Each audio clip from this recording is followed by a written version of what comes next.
Hello everyone and welcome back. I'm here today with a little bit of a journal share really, what I've been doing in my own journals. Don't expect too much. I'm not a pretty journaler. I'm more of a stick and plonk memory hoarder. Not always particularly special memories either, just any old things. So the first thing I wanted to show you was a mistake really. So this is my own softcover journal, and you've seen these pages that I've done before. They're back in my timeline. So I've added this one recently, which you may have seen. I had this in a file folder with rings, and I didn't really like using that, so basically I've cut this out and stuck it into there. It's this page that I want to show you that's horrible. I really dislike it, but I'm going to show it to you. I love that side, hate that side. So I'm just going to show you quickly. I'm not particularly keen on this side either, although this paper does tone with that rather nicely, but I'm not interested in keeping those. So to put this one right, find my mat. I'm just going to show you how, because this is stitched in with the 5-hole pamphlet stitch, but I just desperately want to throw this page away.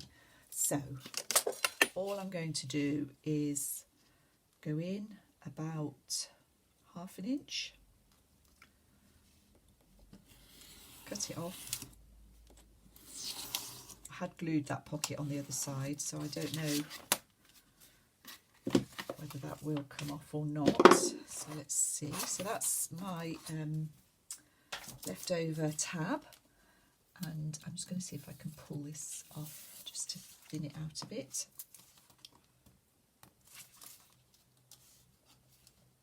It doesn't really matter if this won't come off.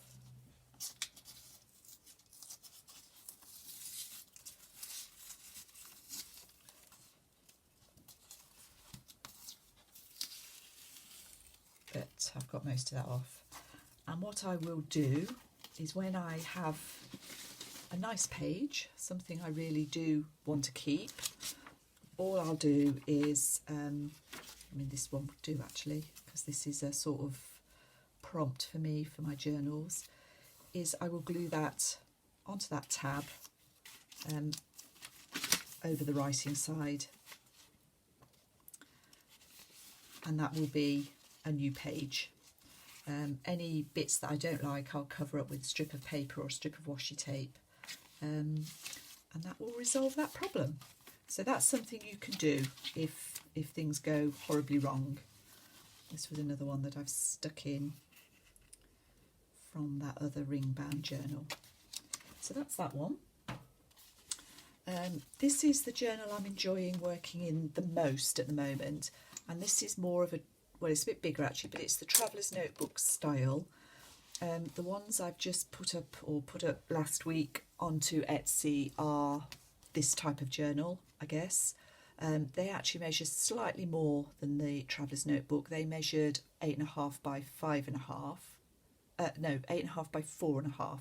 This one is 8.5 by 5, but the pages are a bit smaller inside. I think the true Traveller's Notebook size is 8.25 by 4.25, but I do like the slightly bigger look. And this is a true junk journal. This is my own journal, and this is the one where I put it together.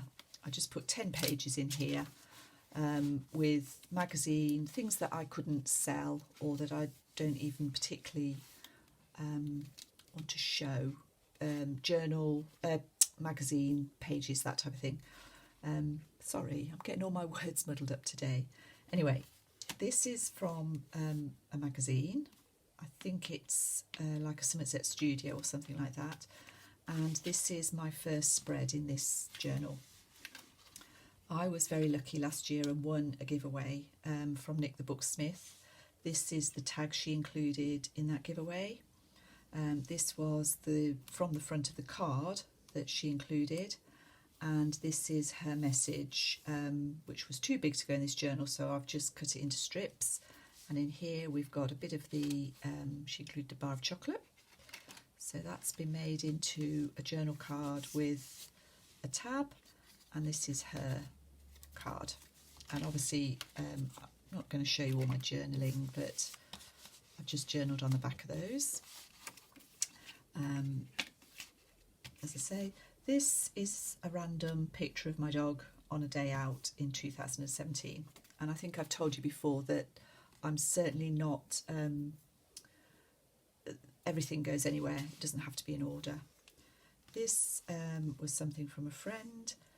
These were the bits that were included with a journal I bought from Mrs. Cog, and I put some stickers on there just to enhance that page. This is a photograph I particularly like of Molly, our little dog, and I love honeysuckle, and I had this fussy cut, so there's a bit of watercolour on there. This is an old book page, and I've just written around the edge of that fussy cut. This is a record of a journal I sold recently.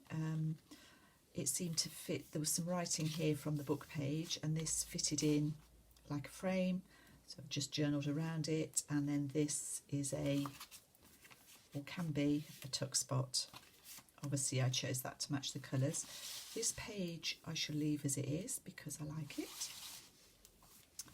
Here I've made a 3-tier pocket, and I've just included various tickets from shows that we've been to this year and last year mainly.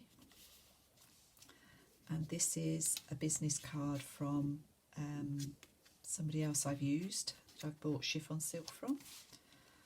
I bought a frosted bramble journal. In fact, I bought two. She makes beautiful, unique journals, so that's some of the packaging from her package. There's some more tickets there in this. This is an envelope. Some more tickets there, and some more.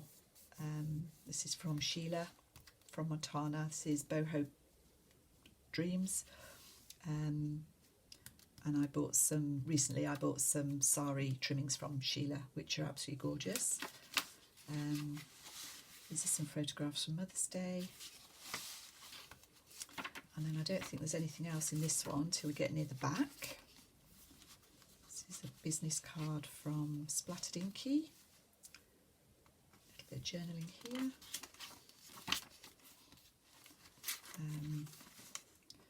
A Woman in a Tree from a magazine article that I particularly liked, which evoked a memory that I wanted to make a record of. The other side of that envelope. And this again is a recent purchase. This is a collaged postcard from Mo's Addiction, and this was the packaging. That's just sticking out because I need to put a tab on the top of it so that I can pull it out of that little pocket. And that's my husband, and that's there simply because the colours matched beautifully. So that's my everyday memory journal. I don't use it every day. I have little spates where I fancy doing it, and I usually do quite a few pages in a go. This is a journal I was going to sell but decided not to in the end. I absolutely love this book. It's more of a proper book, and another thing I do is collect quotes. So my plan for this book is to use it for various quotes, and I've started putting a few of those in. This is just a fussy cut. I liked the colours, I like the way it went with the inked page, and I think at the moment that's all that's in there. But obviously that's going to take a long time to fill, but hopefully that will be a really nice book to look through. And then I've also recently taken Amity Bloom's new class, and this is my journal. I really enjoyed putting this together, but her style is not my style. and I've followed the class quite well until I came to the journal, and then I put a neat journal in, my usual style of neat journal, which doesn't, to my mind, really go with these very pretty mixed media covers. This is a belly band, so there's a 3-page cover. There's also a flip out here, and then on the back there's a similar arrangement, a back cover, this page and a fabric swatch page and a fabric flap. So my plan with this one, I do really like the softness of it and the way it feels. So my plan for this is to actually rebind this journal into some new similar covers, but more me. So I haven't done that yet. Thank you for this. Is probably a very boring, long-winded video that nobody's particularly interested in. I don't know what people really are interested in. I will get round to doing that, and when I do, I'll show you what I come up with. Hopefully it'll be more me and less Amity. I absolutely adore her style, but I don't like it when I do it. So thank you very much for watching again, and see you all soon.